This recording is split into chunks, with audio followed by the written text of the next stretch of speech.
and welcome back to these weekly videos. I have these crazy hairs that keep I can't see myself when I film, so I don't know if my hair goes wild, but I have these hairs that are literally like this when I'm filming. What in the world? So if they pop out, let's just move along. Okay, so welcome back to these weekly videos. The video for today, what I want to talk about is claiming to be a certain way. Basically just, there's so much to say, but oh my gosh, this video is going to be all over the place. But basically I wanted to share about something that could be behavioral modification, but also root issues and blaming our bad behavior or blaming certain things on just this is how I am, I was just born this way, stuff like that. And I just want to share some insight with that. Okay, so something that could be behavior modification, I'm just going to share with you guys a really quick example about myself that is behavior modification.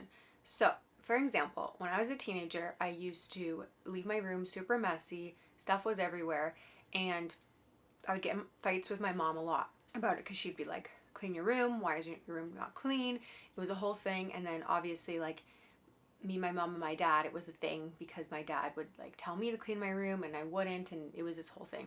And yeah, basically my dad would be like, your room's never clean. Why isn't your room clean? I don't remember exactly what he said. I said something along the lines of this is just how I am. I'm a mess. I'm just a messy person.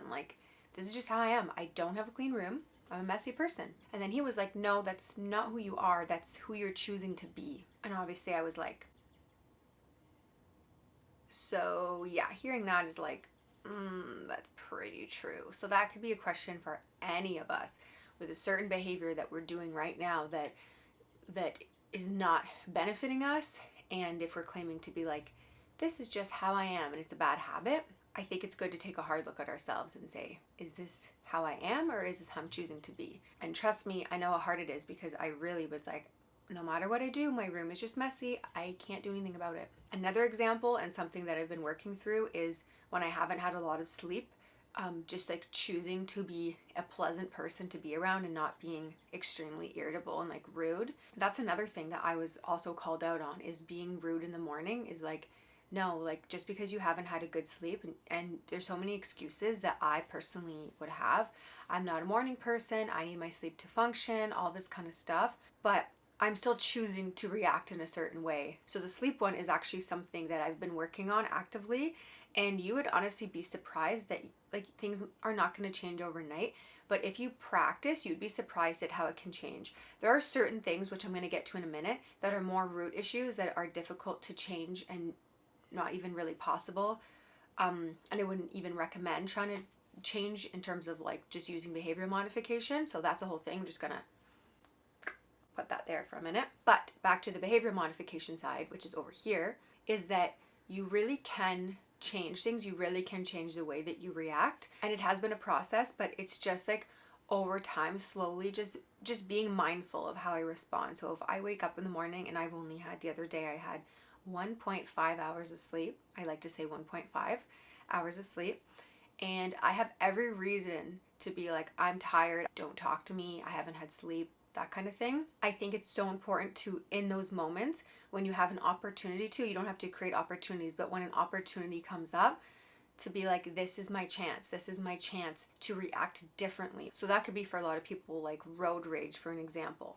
Maybe the first time that you practice it, it doesn't work. Or the second time you practiced it, you were I wasn't much better. Or the third time you were I was still rude. And the fourth time you try to practice being mindful of it, I was slightly less rude, but I was still rude. And the next time you're I was irritable, but I didn't lash out the way that I normally would have. So it is a process of practicing and just being mindful of it. And in those moments, I just take that opportunity to say, do I want to be stuck in the same person that I claim to be, of being someone who has road rage, someone who is rude to people in customer service, someone who does ABC, whatever. In those moments, what motivates me is saying do I want to be that person? And do I want to carry that behavior into my future relationships or just in existing relationships? Because for me personally, a lot of behaviors that are negative, I want to work through those now. And I've really felt convicted to work through all of those areas because I don't want to carry that into my future relationships. What's so motivating is for me to be able to be a pleasant person in the morning despite having 1 hour of sleep. Because if I can't do that and be kind to my parents, how do I expect that when I'm married and have kids, how am I going to respond to my husband and my children? So I think that's also a huge motivator, is just remembering that you're carrying that into different relationships. And it's something so small that we have the power to change, so we may as well change it. But then also not being really frustrated and hard on ourselves when it doesn't change right away, but being mindful. And that's what really motivates me too, in that moment, saying, okay, here's an opportunity. And you might not nail it 100%, but at least you're working towards it. So that was the main focus of the behavior modification, just being like, not claiming to just be this person. I am just this way. I'm just a late person. I'm just a messy person. I'm a rude person, whatever. These are people that we are choosing to be. And also we're coming into agreement with when we're constantly proclaiming it, professing it. I don't even know what word to use. Okay, I just Googled it. I think either word can work. Anyway, so you don't want to be coming into agreement with these things by constantly admitting that you are a certain way. And I think I've done a video on this before, that our words are so powerful. It's actually been proven even in studies in science and stuff like that. And it's biblical first and foremost. But anyways, that's a whole other topic, so I'm not going to go into that. But anyways, just like not declaring that over our lives and not stating that this is the way that we are, and then doing something to adjust that behavior and being mindful in every opportunity. Okay, and then the other part of it, which is root issues, which I'm not going to do like a huge deep delve into it in this video, but I will eventually make a video probably called There is a Root to Everything or something like that. But basically when it has to do with a root issue, that is more difficult to adjust, because a lot of the times we're not even aware of what we are doing, or if we are aware of it, we're not aware of why we are doing what we are doing. So literally there is a root to everything. There's a root to everything that we do that is negative. I don't really know what to say about positive, but there's a root to everything that we do when it comes to it being negative. So whether that's self-sabotaging our relationships, attracting toxic people constantly into our lives, attracting bullies into our lives, having an attraction for a certain kind of person and not knowing why, having a certain emotional trigger or reaction. I think that's another key too that I've noticed. Oh my gosh, I have to do a whole other video on this. That I've noticed is reacting in a way that's irrational, that does not even make sense. Like being totally over the top, like really mad or upset or sad or whatever it is, like this emotional reaction that doesn't really make sense to be that hyped up about over something. That's generally when I know, okay, there's something more to this. This is not just like, someone's signal that made me that mad, or someone speaking to me in a certain way that made me that mad. So I'm just going to fire off a bunch of examples. These are not my examples. These are literally just general examples / examples that I'm making up. But it could be like, I keep attracting men who are emotionally unavailable, and then linking it back to, oh, when I was young, my father was emotionally unavailable to me. And so that's what I believed. That's what was modeled in front of me. That's what I assumed the relationships were like. That's something I agreed with because I was a child, and that's the only thing that I knew. And that's why subconsciously I continue to attract men that are emotionally unavailable to me, and I don't understand why. And no matter what, with behavior modification, I just choose a different guy. I try to change how I look. I try to change A, B, C, D. And it doesn't work, or it seems like it's different in the beginning, and it ends up resulting in the same thing, because these are wounds that are unhealed and unaddressed. Or I can't stop cheating on my wife, and then linking it back to what was modeled as a child, constantly seeing like dad cheating on mom, for an example. Or even something as simple as I react irrationally to everything, and that's because, keep in mind these are made up examples, I saw my mom being irrational and reacting emotionally to every single scenario, so that's why I am that way. But again, not aware of it. It's literally whatever was modeled to us. I'm attracted to this certain type of person because this is what I saw modeled in my home.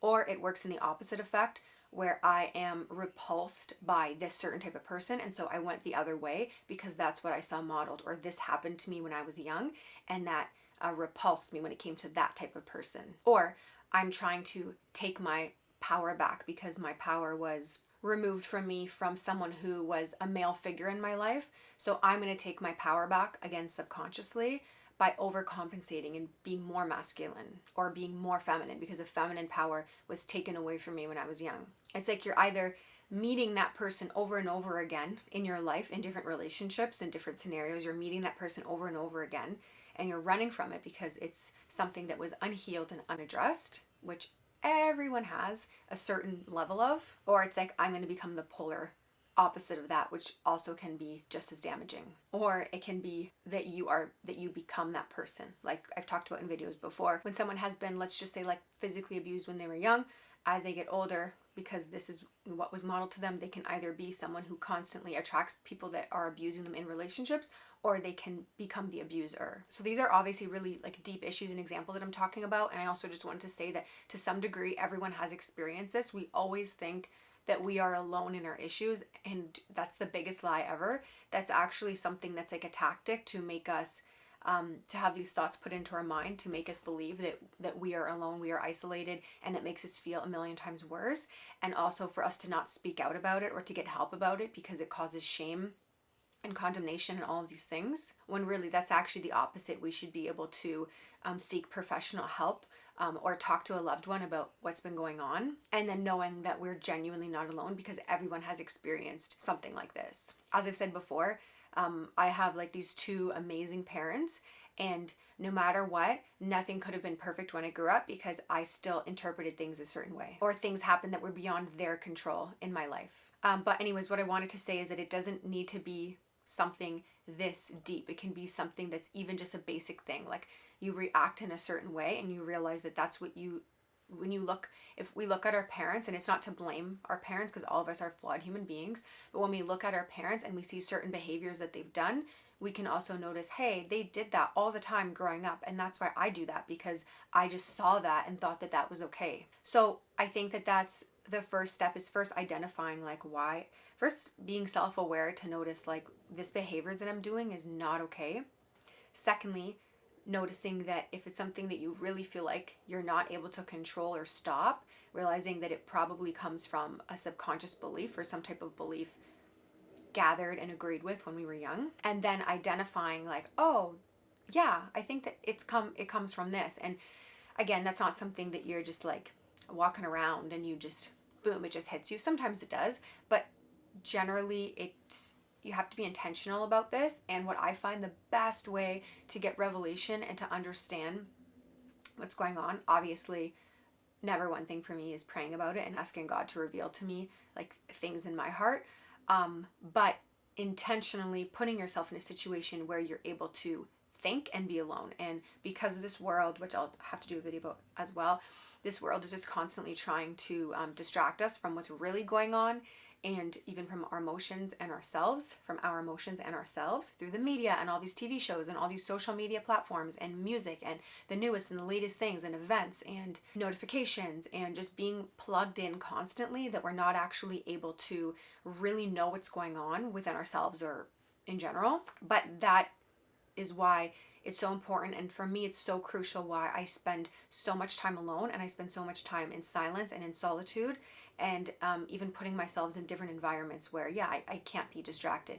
And in those environments is where it can be very uncomfortable. There's like a study shown about people sitting in silence and how a lot of people are not able to do it, and I'll talk about that in another video. But I know that the reason why is because a lot of us we're not facing ourselves, and I understand why, and I understand that it can be very, very painful and very uncomfortable, but it's worse if we don't, because then we just keep reaping the same thing over and over again and we don't heal. So it's the same thing as anything. It's like you're digging out a root and it gets messy and it's ugly, but then at the end of the day that weed doesn't keep growing back, because you've addressed the root, instead of just continuously cutting it and cutting it and cutting it and cutting it for the rest of your life, and it's always bothering you and it's always there and it's always like popping up and just ruining things. But you're like, I'm not going to take the time to actually dig it out, because that's just messy and it's more effort.